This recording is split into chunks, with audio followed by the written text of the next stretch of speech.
आता वळूयात पुढल्या बातम्यांकडे। फडणवीसांच्या जाहिरातीवरून आरोप प्रत्यारोप सुरू झालेत। फडणवीसांच्या वर्तमानपत्रातील जाहिरातीवरून संजय राऊतांनी टीका केली आहे। तर देवेंद्र फडणवीसांच्या प्रेमापोटी कोणी जाहिरात दिल्यास तुमचं पोटशूळ का उडतं, असा पलटवार बावनकुळेंनी केलाय। लोक बिनबापाचे असतात।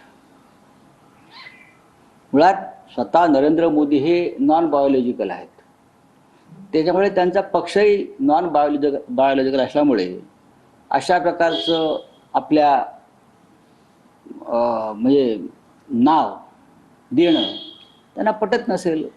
आम्ही नॉन बायोलॉजिकल आहोत, आम्हाला नावाची गरज नाही। मुख्यमंत्री देवेंद्र फडणवीसजी यांच्या प्रेमाबद्दल एखादी जाहिरात येतं, त्यावर एवढं पोटशूट उडतं, मला वाटतं हे चुकीचं आहे। एक नाही हजार जाहिराती येतील, देवेंद्र फडणवीसजींनी एवढं कमवलं आहे आणि त्यामुळे राज्याकरता देवेंद्र फडणवीसजी एक कर्तृत्ववान नेतृत्व आहे आणि त्यामुळे मला असं वाटतं की या जाहिराती अनेक लोकांनी दिल्या तरी आणि काय गरज आहे।